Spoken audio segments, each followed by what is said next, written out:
myślimy, że wiemy, co jest problemem w naszym zespole. No najlepszym sposobem to jest opracowany już jakoś 100 lat temu, ale oczywiście doskonalany, to jest system PDCA, czyli Plan, Do, Check, Act. Dobrze jest nie planować za dużo, przede wszystkim. Znaczy wziąć na warsztat na przykład jeden problem, nie 1, 3, ale kiedy planujemy, kiedy działamy, to tak jakby ta perspektywa czasu znika nam z pola widzenia. Natomiast jeżeli jesteśmy w stanie się też tym podzielić tak ze sobą, to łatwiej nam po prostu potem zaufać na stopie już takiej profesjonalnej. Wszystko się rozchodzi od zdefiniowania problemu, tak? I określenia, powiedzmy, wskaźników tej zmiany.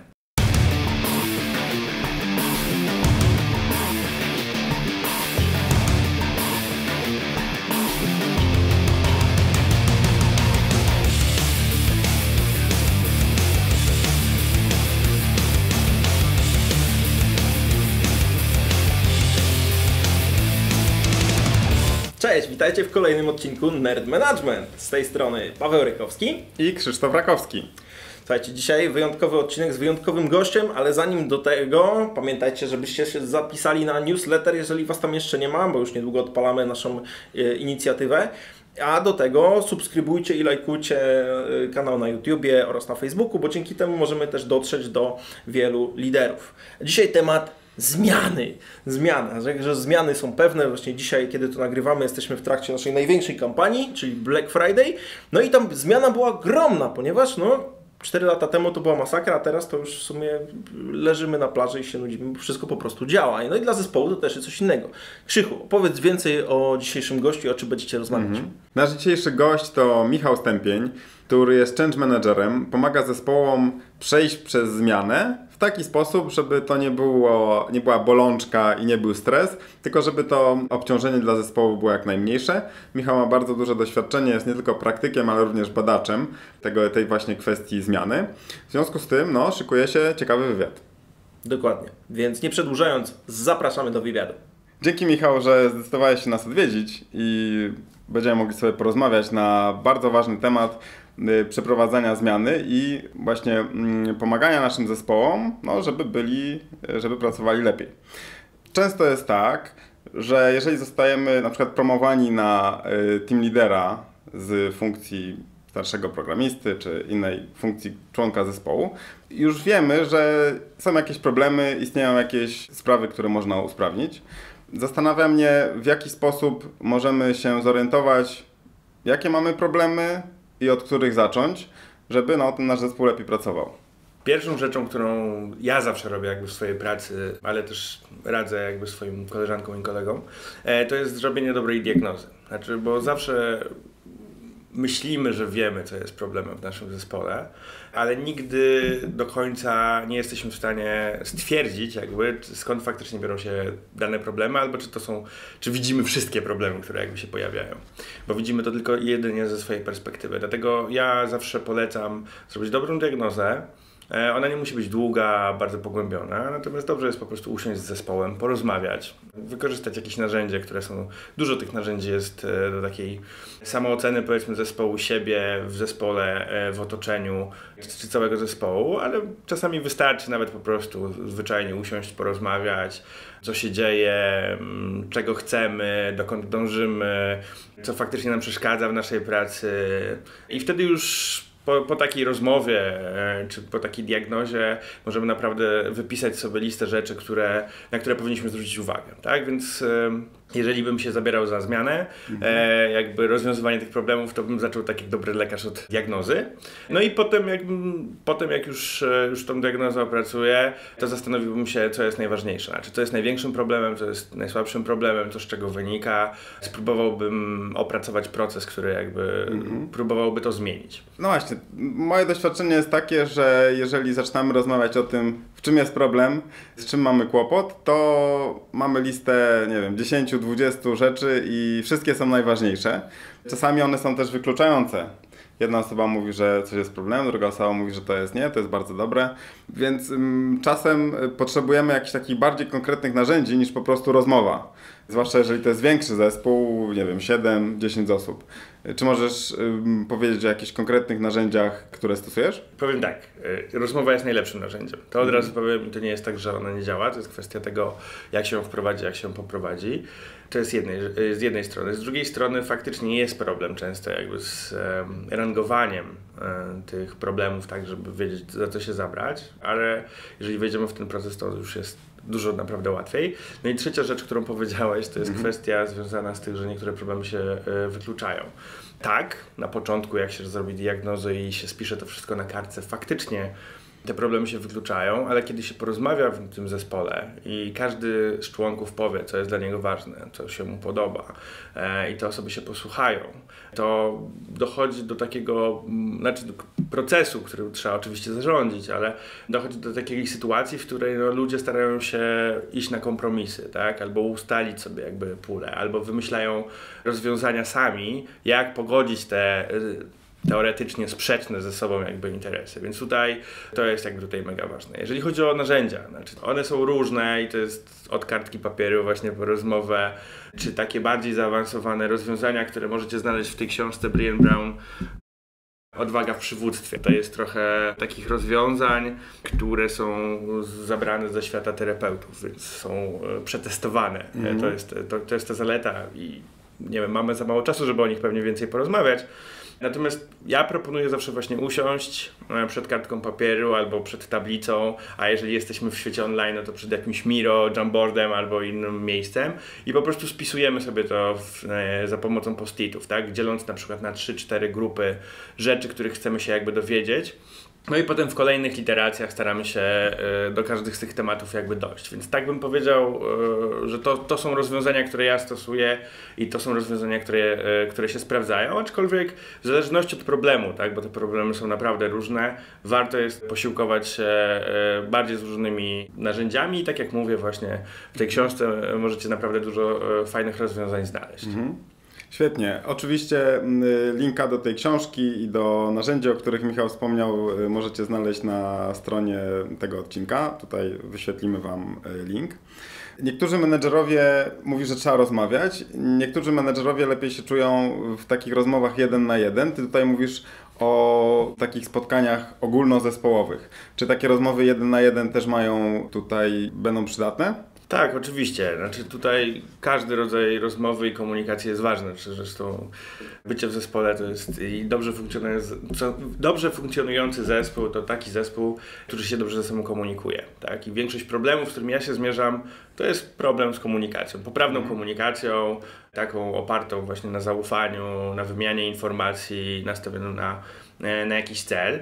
Ja uważam, że menadżerowie czy liderzy, którzy właśnie mają problem jakby z zarządzeniem trochę tej sytuacji, powinni się posiłkować jakby zewnętrznymi osobami. Znaczy, ja ostatnio jestem wielkim fanem elastycznego zarządzania, elastycznych metodyk zarządzania, może tak, gdzie tam na przykład właśnie występuje ktoś taki oprócz product ownera, jakby Scrum Master, który nie ma tej takiej całej władzy, która powoduje, że inni członkowie zespołu nie traktują go jako kolegi, powiedzmy, zespołu, tylko jako osobę, przed którą się wypada, tak, na tej zasadzie. Więc tutaj taki Scrum Master może być świetnym moderatorem jakby tego typu rozwiązań. Można też oczywiście poprosić kogoś z zewnątrz. Znaczy, tutaj jest bardzo dużo osób, które się w tej chwili tym zawodowo zajmują i one po prostu moderują taki proces, tak? Znaczy ten product manager czy manager jest częścią takiego zespołu wtedy i też inni członkowie zespołu mogą go usłyszeć tak jak członka zespołu, tak? I on też ich może usłyszeć, więc to jest bardzo dobre rozwiązanie, jak właśnie w sytuacji, w której się nie da jakby tego typu rozwiązań wprowadzić samemu, bo się nie ma wystarczających kompetencji chociażby. Ja na przykład mam tak, że zazwyczaj kiedy nie mogę sobie pozwolić, powiedzmy, na zamówienie jakby specjalista od takiego moderowania, to staram się na przykład poprosić innego kolegę z zespołu, który jest menadżerem, który ma większe doświadczenie, żeby taki proces mi poprowadził. I ja robię też często takie procesy właśnie dla swoich kolegów czy koleżanek z innych zespołów, bo to zwyczajnie też poprawia jakby komunikację, a w dodatku jeszcze to założenie ma taką zaletę, że często koleżanka czy kolega zna też wszystkie te problemy, które wiążą się ze środowiskiem naszej pracy. To jest ciekawe, co powiedziałeś, bo to jest też nasze doświadczenie, że widzimy, że ci team liderzy Gdy zaczynają ze sobą się komunikować i wspierać siebie wzajemnie, wymieniać doświadczeniami, to naprawdę to daje bardzo fajne rezultaty. My w przeciągu ostatniego roku, 2 kładziemy na to większy nacisk i naprawdę widzimy, że udaje się chociażby zburzyć te silosy takiej wiedzy, pomysłów, własnych jakichś rozwiązań. Też bardzo jest ciekawe, co wspomniałeś o tym, że Scrum Master może pomóc, czyli tutaj te osoby zaangażowane w Scruma. Będziemy mieli niedługo odcinek, w którym przeprowadzimy wywiad z gościem na temat tego, jaka jest rola lidera w Scrumie. Zapiszcie się na newsletter, żeby dowiedzieć się o tym odcinku. Wiemy już mniej więcej, jakie są nasze problemy. Mamy to w jakiś sposób spriorytetyzowane. Powiedzmy, że określiliśmy sobie 1, 2, 3 takie najważniejsze rzeczy, które chcemy usprawnić. I teraz, jak zaplanować tę zmianę? Najlepszym sposobem to jest opracowany już jakoś 100 lat temu, ale oczywiście doskonalany, to jest system PDCA, czyli Plan, Do, Check, Act. To jest cykl tak zwany Deminga, on jakby w wielu tych systemach nowych zarządzania czy metodykach jakby nadal występuje pod innymi nazwami, aczkolwiek dzisiaj, robiąc sobie przed tym odcinkiem taki mały research, właśnie sprawdzając sobie, w jakich tych metodykach występuje, zauważyłem też, że najbardziej chyba popularny w tej chwili taki nowa metodyka, czyli Lean Management, też jakby bezpośrednio odwołuje się do tego działania. Więc tutaj zawsze proponuję sobie na ten temat trochę poczytać. Tutaj bardzo jest dużo literatury różnego rodzaju, więc dobrze jest sobie zaplanować. Dobrze jest nie planować za dużo, przede wszystkim. Znaczy wziąć na warsztat na przykład jeden problem, nie 1, 3, bo tych problemów, jak rozmawialiśmy, pewnie będzie więcej, ale wziąć na początek jeden, postarać sobie określić, w jakim czasie jesteśmy w stanie go rozwiązać, określić, czego będziemy potrzebować do tego, żeby ten problem rozwiązać. Czy na przykład będzie, nie wiem, zrobienie cyklicznych spotkań z zespołem, na których będziemy omawiać to, co się dzieje i razem próbować dojść do tego rozwiązania, tak? Bo to jest w ten sposób. Czasami to jest coś dużo prostszego, czyli na przykład jakieś rozwiązanie systemowe, zwyczajnie, które jakby wdrażamy. Następnie je wdrażamy, czyli wprowadzamy i obserwujemy. Znaczy tutaj ważne jest to, żeby być uważnym. Patrzymy, co nie działa, to też jest najlepiej omówić nie tylko ze swojej perspektywy, ale z perspektywy, jeżeli nie możemy zaangażować właśnie członków zespołu, to dobrze jest to przedyskutować z kolegą, menadżerem jakby innym, tak? Bo ta druga perspektywa zawsze jest ważna w tym takim analizowaniu. No i wprowadzamy kolejne rozwiązanie i tych literacji może być naprawdę dużo, tak? Znaczy, bo to jest nawet nie cykl, bym powiedział, tylko spirala. Ona jest niekończąca zazwyczaj i w ten sposób bym podszedł ogólnie do problemu. Możemy napotkać jakby na serię całą różnych zdarzeń, które będą nieplanowane, ale jeżeli sobie dobrze rozpiszemy jakby co w danym etapie tego procesu jest, to powinniśmy sobie z większością problemów bardzo dobrze poradzić. A co z takimi problemami, które są poza zasięgiem takiego naszego bezpośredniego wpływu? Czyli nie jest to coś, nad czym my mamy władzę jako menedżer, czy zespół nie jest w stanie tego zmienić, to nie są takie problemy, które jesteśmy w stanie rozwiązać samodzielnie. Co wtedy? Znaczy to jest różnie, bo czasami trzeba się odwołać do wyższej instancji i to jest rozwiązanie problemów, ale z mojego doświadczenia, pewnie z waszego też, jest tak, że nie mamy takiej możliwości sprawczej, tak, żeby jakby ściągnąć wyższą instancję i prosić ją o pomoc. Więc ja uważam, że wtedy dobrym rozwiązaniem jest po prostu ograniczyć negatywne skutki takiego działania, tak? Znaczy wtedy już nie zastanawiamy się, jak rozwiązać problem, wtedy zastanawiamy się, i to dobrze jest właśnie znów przeanalizować to z zespołem, co możemy zrobić, żeby odsunąć od siebie jakby te negatywne skutki. I to w ten sposób, jak w ten sposób zdefiniujemy rozwiązanie, to nie będziemy oczywiście zadowoleni, bo tutaj nie da się jakby w ten sposób funkcjonować tak jakby z pełnym zadowoleniem. Natomiast zespół też lepiej będzie jakby na ten temat moim zdaniem procedował, ze względu na to, że wiemy, że ten problem jest zaadresowany, on nie jest omijany, zastanawiamy się, jak go rozwiązać i nie mamy jakby rozwiązania, ale zastanawiamy się w takim razie, jak uśmierzyć skutki jakby tego działania. No i wtedy też możemy też już w tym momencie sobie wymyślić, dobrze, co by rozwiązało ten problem, tak, że jeżeli pojawi się sytuacja, w której wyższa instancja albo czynniki, które nas otaczają, się zmienią, będziemy mogli wprowadzić jakby daną tą zmianę i rozwiązać dany problem, tak? Bo trzeba zwrócić też uwagę na to, że to jest taka oczywistość, że wszystko się dzieje w czasie. Ale kiedy planujemy, kiedy działamy, to tak jakby ta perspektywa czasu znika nam z pola widzenia. I dobrze brać po prostu pod uwagę to, że jak zaczynamy rozwiązywać jakiś problem, który wydaje się powiedzmy nie do rozwiązania, to patrzymy na to z perspektywy tej dzisiaj obecnej. Dzisiaj obecnie możemy nie mieć odpowiedniej technologii, odpowiednich zasobów, odpowiedniego managementu nad nami, odpowiednich wiedzy, odpowiednich kompetencji, ale za tydzień, za 2 albo za miesiąc, za rok, kiedy ten proces się jakby zmieni, te wszystkie rzeczy mogą się zadziać, tak? Znaczy możemy mieć jakby dostępne, możemy mieć dostęp do tego, czego nie mamy dzisiaj, tak? Więc należy jakby patrzeć też tak, z taką nadzieją jakby w przyszłość przy tym procesie zmiany. Bardzo mi się to podoba, bo to nawiązuje do jednego z naszych shortów, które ostatnio mieliśmy, w którym rozmawialiśmy o tym, żeby nie zakładać, że czegoś się nie da zrobić, bo czasem to jest po prostu założenie. Może się okazać, że albo się da zrobić teraz, albo jest szansa, że da się zrobić w przyszłości. Więc warto o tym pamiętać i tu oczywiście damy linka do tego odcinka. Ja naprawdę uważam, że jak się zrobi rozmowę taką normalną, gdzie masz naprawdę nastawienie na tego słuchacza, na zespół, że to nie jest, znaczy stworzysz warunki, w których ludzie chcą rozmawiać, to nie ma lepszego rozwiązania. Znaczy nie ma lepszego narzędzia po prostu. Nie znajdziesz lepszego, bardziej skutecznego narzędzia. Możesz mieć bardziej sophisticated, ono może być bardziej, że takie fajne, że możesz się nim pochwalić, ale czy będzie skuteczniejsze? Wątpię. Tylko trzeba tych ludzi zachęcić do tego, żeby rozmawiali, bo to też jest problem, zwłaszcza teraz jak jest online. Wiesz, rozmawiamy przez Skype'a, czy tam przez Teamsy, czy przez Zooma, że jednak ludzie nie są zbyt chętni do tego, żeby się otworzyć, tylko siedzą, nie mają kamerki włączonej i ciężko coś wyciągnąć od nich. Tak, ale tutaj też jest bardzo dużo, tu są fajne narzędzia, jeżeli o to chodzi. Bo ja zaczynam za każdym razem warsztat od jakichś śmiesznych rzeczy, takich śmieszków. Aha. I to nauczyłem się na jednym z takich warsztatów, prowadzony właśnie przez trenera, który jest też terapeutą, więc to jest, ja polecam zawsze wybieranie takich właśnie osób z wykształceniem psychologicznym, ale doświadczeniem psychologicznym przede wszystkim, tak? Znaczy, że faktycznie przechodzili przez takie procesy terapeutyczne.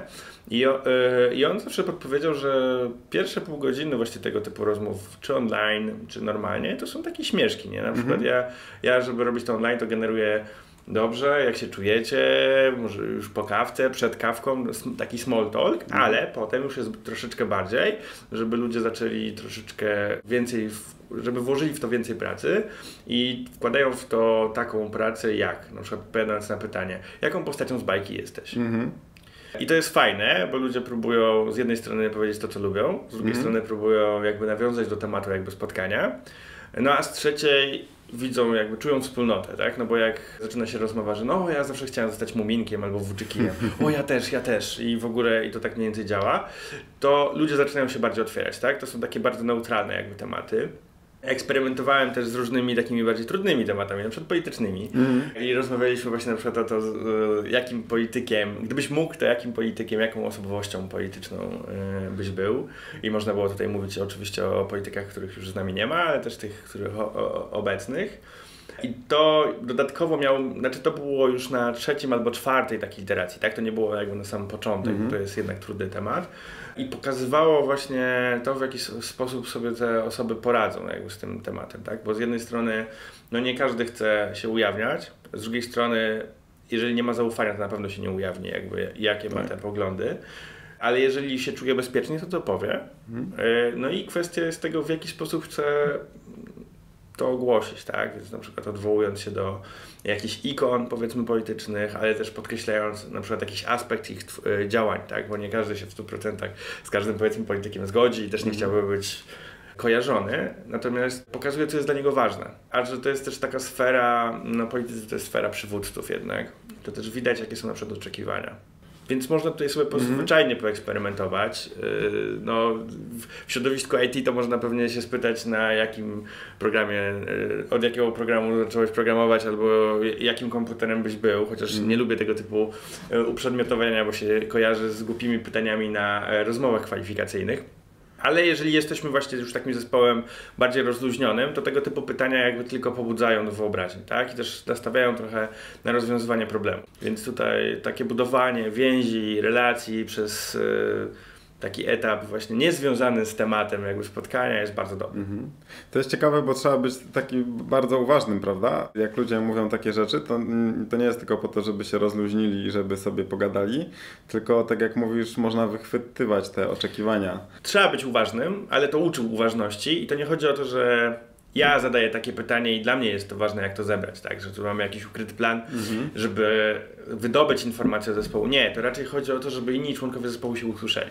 Tak, żebyśmy wszyscy byli uważni w tym procesie, żebyśmy byli ciekawi jakby każdego członka zespołu, tak, żebyśmy byli na to nastawieni. To jest ważne, tak? Znaczy tutaj to pytanie daje tylko taką możliwość wydobycia tych informacji. Znaczy tutaj ktoś rzuca temat i na ten temat rozmawiamy, ale nie ma to jakiegoś takiego uporządkowanego. Też ja mogę powiedzieć, że ja zadaję, często wymyślamy, to nie tylko ja, ale z kimś wymyślamy tego typu pytania, to nie mamy jakichś ukrytych intencji jakby, jakie informacje dostaniemy. To co teraz mówię, to raczej to są rzeczy takie, które przeanalizowaliśmy po tym, jak już to padło. Znaczy, dlaczego to było fajne. Więc mogę jakby z tej perspektywy powiedzieć. I to wydaje mi się, że to każda osoba, która była uczestnikiem tej rozmowy, mogłaby coś jeszcze dodać tutaj do tego, jakoś inaczej, z innej perspektywy powiedzieć, dlaczego to było fajne, albo dlaczego to było złe, bo też trzeba przyjąć, że nie wszystkim to pasuje i tak samo z tym właśnie politykiem.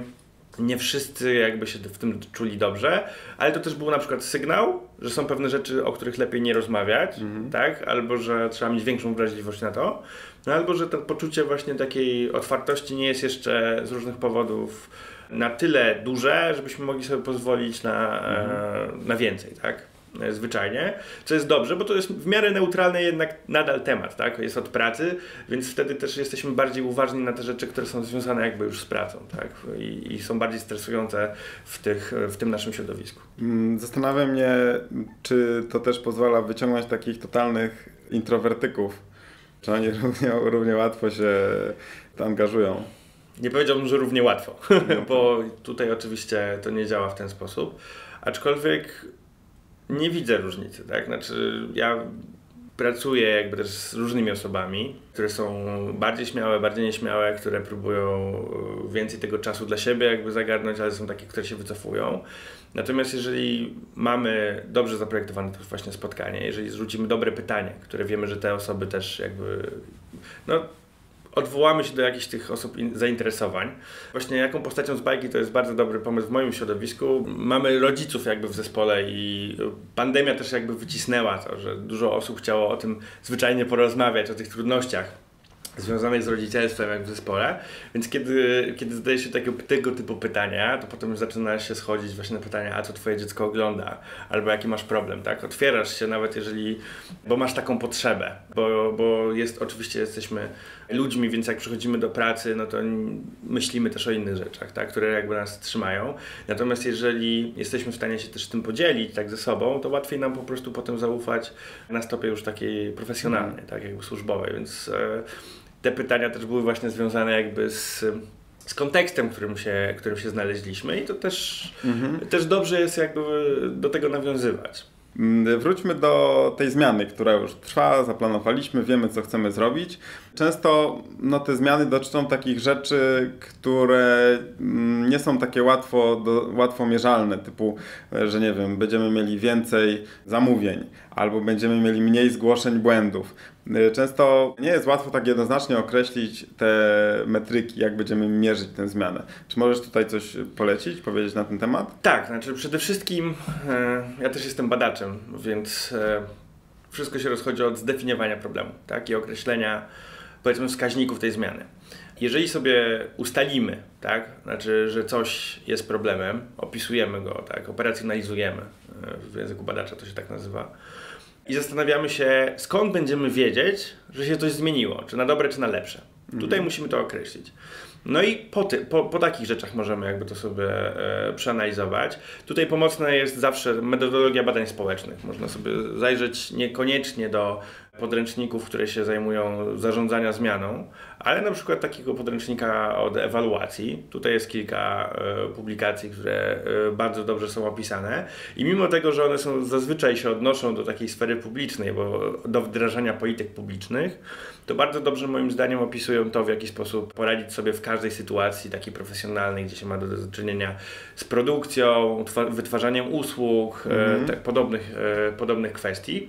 Też wiem, że jest coraz więcej takich publikacji związanych z UX-ami, które dotyczą, powiedzmy, UX-ów, ale tak de facto są też podręcznikami badawczymi, bo w UX-ach dużo chodzi też o to, żeby zdiagnozować sytuację, więc można się tak jakby zupełnie posiłkować. Kolejną rzeczą to jest kwestia tego, trzeba pamiętać, że nasze działanie nie jest określone tylko tym, co sobie zdefiniujemy, tak? Czyli możemy zauważyć rzeczy, których nie byliśmy świadomi, których sobie nie zaplanowaliśmy, które są jakimiś rzeczami ad hocowymi. I tutaj też trzeba być po prostu uważnym. Ale to są rzeczy niezdefiniowane i wtedy musimy się nad tym zastanowić, co to dla nas oznacza, co to oznacza dla danej organizacji, zespołu, w którym jakby jesteśmy. Czyli, jeżeli dobrze rozumiem, już na etapie formułowania tego problemu musimy się zastanowić, co to znaczy, że to jest dla nas problem, w jakiś sposób taki określony, no chociażby liczbowo, czy jakąś metryką. I musimy też określić w ten sam sposób, co to będzie znaczyło, że idziemy w dobrym kierunku, albo że udało nam się ten problem rozwiązać. Tak, no jeżeli na przykład, tak jak powiedziałeś, weźmy sobie coś takiego prostego, jakby zwiększenie sprzedaży. To też to definiujemy sobie to tak, czy chcemy zwiększyć o faktycznie jakiś wolumen większy sprzedaży, tak, jakieś jednostki, to działanie w jakimś określonym oczywiście czasie, czy chodzi nam o to, że na przykład nasz zespół jest w stagnacji i się nic jakby nie rusza i chodzi o to, żeby drgnęło, tak, znaczy, bo możemy tak to sobie zdefiniować i ten wskaźnik, nawet jeżeli się kojarzy nam z ilościowym jakby wskaźnikiem, może być wskaźnikiem jakościowym, tak, bo na przykład chodzi nam o to, żeby ludzie czerpali większą radość z tego, co robią i żeby było widać tą zmianę taką, że faktycznie coś się odblokowało, tak? Jakby w takim znaczeniu, bo potem ta już ten liczbowy wskaźnik prawdopodobnie już nadąży za tym jakby postępem, tak? Więc trzeba po prostu patrzeć na coś takiego. Z drugiej strony, tak jak rozmawialiśmy o tym, często zespół nie ma 100% sprawczości na tematy, którymi się zajmuje, więc trzeba to też patrzeć, jakby rozpatrywać w kontekście. I jeżeli na przykład zakładamy sobie sprzedaż, że ta sprzedaż się zwiększy, a się nie zwiększyła i to nie zwiększyła się na przykład dlatego, że mamy załamanie albo po prostu mamy zły okres, bo wakacyjny albo jakiś, w którym nasza sprzedaż zazwyczaj spada, no to można się też, to wyciągamy tego typu wniosek, to jest z jednej strony, a z drugiej strony zastanawiamy się, czy dobrze, ale czy coś innego się zmieniło, czy ten potencjał, który wyzwoliliśmy jakby tą zmianą, on faktycznie miałby szansę zadziałać, gdybyśmy mieli lepsze okoliczności, tak, czy nie. Bo w takich sytuacjach też jesteśmy w stanie jakby przeanalizować jakby tą sytuację, tak? Znaczy, bo jeżeli widzimy na przykład, że jakaś zmiana polega na tym, że nie wiem, chcemy zmotywować bardziej nasz zespół, a tej motywacji nie widzimy. Widzimy, załamanie, nie mamy sprzedaży większej, no to możemy się łudzić, że w sytuacji takich sprzyjających byłoby lepiej, ale to widać już na przykład w tym momencie, że jeżeli na to spojrzymy tak szczerze, że te nasze zmiany jakby nie przyniosłyby skutku, tak? Więc tutaj ważne jest to, jak my patrzymy na te kwestie związane jak sobie zdefiniujemy te wskaźniki, których chcemy, jak opiszemy sobie też otoczenie i kontekst, w jakim funkcjonujemy, no i jak będziemy mierzyć w danym określonym czasie, tak? Znaczy te nasze działania. No właśnie, bo sprzedaż łatwo zmierzyć, a co z takimi bardziej trudnymi do zmierzenia sprawami, typu właśnie wspomniana przez Ciebie motywacja zespołu albo satysfakcja z wykonywanej pracy? To jest dużo jakby rzeczy. Znaczy, to widać właśnie, jeżeli robimy sobie spotkania, które zaczynamy właśnie od takich small talków, to widać na przykład motywację. To jest, każdy, wiadomo, funkcjonuje inaczej. Ja na przykład obserwuję to po tym, że moi członkowie zespołu się nie spóźniają. Znaczy, bo to jest takie ważne, żeby być na przykład na tym początkowym etapie. Członkowie zespołu sobie pomagają. I to też widać jakby w komunikacji. Częściej ze sobą rozmawiają na tematy pracowe, częściej sobie pomagają. To niezmotywowany pracownik rzadziej będzie, członek zespołu, przepraszam, rzadziej będzie prosił o pomoc albo rzadziej będzie starał się pomóc komuś innemu, tak? Bo to są takie rzeczy, na które nie patrzymy tak z perspektywy, to jest jakieś oczekiwanie, bo wystarczy, że wszystko dobrze działa, hula, więc jest okej. No ale z motywacją jest tak, że jeżeli nie jesteśmy zmotywowani, to faktycznie będziemy się wycofywać. Więc jeżeli się angażujemy w pracę zespołu, znaczy jesteśmy bardziej zmotywowani. I tutaj to wszystko też zależy właśnie od tego, jak zespół działa, tak? Znaczy te zmiany moim zdaniem jesteśmy w stanie obserwować, jeżeli jesteśmy uważni, jeżeli właśnie widzimy, co się zmieniło w zespole, tak? Bo właśnie możemy sobie powiedzieć, wprowadzamy jakieś zmiany, one działają, tak? Sprzedaż nam rośnie, szybciej powiedzmy produkujemy, albo szybciej tworzymy usługi, one są lepszej jakości, bo tutaj to mamy jakoś opracowane, ale jeżeli sobie popatrzymy, jaka jest dynamika właśnie tych procesów grupowych, zespołowych, tak? Jak zespół działa w kryzysach chociażby, tak? Które się zdarzają, no to wtedy będziemy widzieć jakby, czy to idzie w dobrą, czy to idzie w złą stronę. Ale warto to w jakiś sposób kwantyfikować, czy to jest coś, co faktycznie będziemy widzieli i już? Znaczy ja uważam, że kwantyfikowanie czasami psuje niektóre tych rzeczy. To nie jest kwestia kwantyfikowania, to jest kwestia bycia uważności i doceniania. Bo nie musimy jakby tego skwantyfikować i wrzucić na przykład w ocenę pracowniczą, tak? Jakby w skali od 1 do 10, czy się poprawiło ta twoja motywacja i pomagasz bardziej kolegom i koleżankom, czy nie. Znaczy wtedy to raczej może to zabić. Takie podejście. I tutaj zaraz podam taki fajny przykład, który kiedyś usłyszałem. Natomiast warto jest, żeby to było dostrzegane. Bardzo ważnym jest to, że widzimy, że ktoś się bardziej angażuje. Tak? I jako lider dobrze jest jakby to w jakiś sposób docenić. Nie mówię tu tylko o takim czynniku finansowym, ale takim, że dostrzegamy to, doceniamy. To jest bardzo ważne. Tak? Tutaj taka komunikacja jest bardzo, ale to bardzo ważna. Natomiast jeżeli chodzi, wracając właśnie do tego przykładu, jak to jest z kwantyfikowaniem. Dwight Eisenhower, prezydent Stanów Zjednoczonych, był wielkim, mimo tego, że był republikaninem, to był wielkim zwolennikiem związków zawodowych, praw pracowniczych, takich republikańskich wartości wtedy. I zauważył, kiedy pracował w Białym Domu, że jego pracownicy bardzo dużo zostają po pracy i bardzo dużo jakby pracują. I uznał, że tak się nie licuje, tak? No bo oni dostają stawkę wynagrodzenia za czas, który mają, nie mają tutaj nadgodzin, więc zaproponował jakby wprowadzić jakby to wynagrodzenie jakby dodatkowe właśnie tutaj w postaci tych nadgodzin. No i się okazało po pewnym czasie, że te osoby się zaczęły wycofywać jakby z tego. To oczywiście nie oznacza, żeby nie dawać nadgodzin. Nie, absolutnie nie. Tutaj chodziło o coś zupełnie innego. On źle na początku zdiagnozował jakby tą sytuację. Bo ludzie angażowali się dlatego, że uważali, że wykonują pewną misję. Tak? To jest ich praca, oni nad tym zarabiają, ale z drugiej strony dbają o dobro publiczne swojego kraju. Tak? Jakby angażują się, bo czują i widzą misję. I to, co zrobił Eisenhower, oczywiście było dobre, bo zauważył to, zdiagnozował, może trochę błędnie, natomiast starał się to docenić. Tak? Więc tutaj trzeba właśnie też zdać sobie sprawę z tego, że trzeba wiedzieć, jak docenić pewnego rodzaju zachowanie, tak żeby je wzmocnić, a nie żeby je zabić. I tutaj właśnie myślę, że trzeba być bardzo ostrożnym. Czyli dosypanie kasy to nie zawsze jest idealne rozwiązanie doceniające. Dosypanie kasy, ja uważam, że zawsze jest dobrym rozwiązaniem. Ale nie jedynym. Nie jedynym, ale wiesz co, tutaj mi się wydaje, że to jest kwestia timingu. Znaczy to jest kwestia za co. Gdyby dostali jakby nagrody roczne albo jakby coś związane z całokształtem, byłoby to lepszym rozwiązaniem. To rozwiązanie jednostkowe po prostu się nie sprawdziło, tak? Znaczy, że zostajesz dłużej, dostajesz kasę, ale ja nie robię tego dla kasy, tak? Znaczy, bo wiadomo, że każdy chce więcej zarabiać. To jest normalne. Natomiast niekoniecznie motywacja, którą robi w danym momencie, to jest właśnie taka, żeby od razu dostać spłatę w postaci pieniędzy, powiedzmy, albo na przykład, nie wiem, głasku jakiegokolwiek innego, tak? Co możemy zrobić na koniec tego procesu zmiany, żeby to zamknąć? Osiągnęliśmy tę zmianę, osiągnęliśmy ten rezultat, który chcieliśmy. Co zrobić, żeby to w jaki sposób można to podsumować?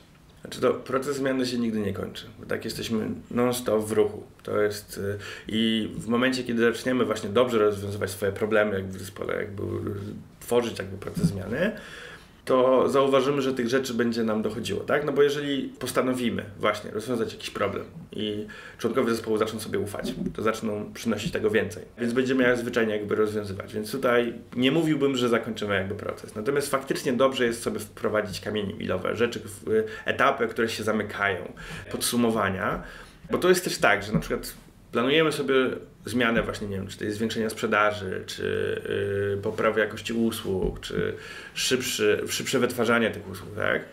I robimy sobie to w dłuższym okresie czasu.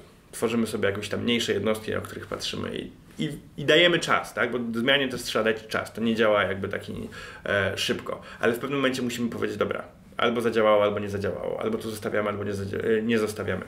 Więc tutaj dobrze jest to zamknąć. Oczywiście jakby dobrze jest to przedyskutować tak samo. Co wyszło, co nie wyszło, co trzeba byłoby zmienić, co dobrze było zostawić, co utrzymać, o co walczyć. Tak, żeby pozostało bo wiadomo, że też jesteśmy, teraz mówimy sobie o takim idealnym może jakby rozwiązaniu, ale też trzeba sobie zdać sprawę z tego, że każdy zespół się wymienia, tak? Członkowie zespołu zmieniają pracę albo awansują, przechodzą do innych zespołów, więc tutaj cały czas jesteśmy w takiej zmianie, tak? I każdy ten nowy członek zespołu, który dojdzie, jakby, musimy go przynajmniej zaklimatyzować, więc będzie musiał wejść w ten proces na jakimś tam różnym etapie, więc tutaj dobrze jest mieć takie od do, bo to jakby faktycznie porządkuje i każdy pracownik, każdy członek zespołu jakby lubi mieć coś jakby domknięte, bo też jedną z takich potrzeb w obszarze, w którym ja pracuję w obszarze wdrażania polityk publicznych, które są duże, są rozpisane na dekady czasami, jak nie na lata, to taką potrzebą jest potrzeba domknięcia. Czegoś po prostu małego, co oddajemy, więc nawet jeżeli funkcjonujemy w takim środowisku, w którym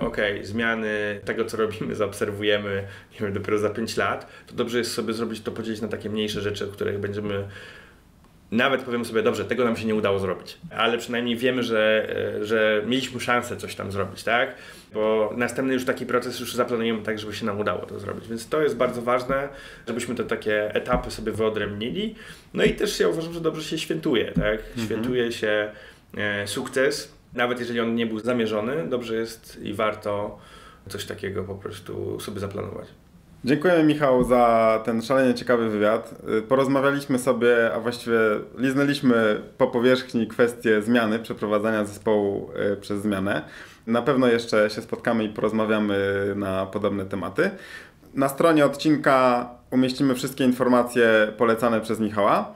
Na koniec powiedz proszę nam, gdzie Cię znaleźć, jeżeli ktoś chciałby jeszcze z Tobą ten temat pociągnąć. Najłatwiej chyba będzie na LinkedInie, więc mam nadzieję, że tutaj ten mój link Oczywiście gdzieś znajdzie się pod Waszym portem. Oczywiście, że się znajdzie. Bardzo dziękujemy. Do zobaczenia. Ja też dziękuję.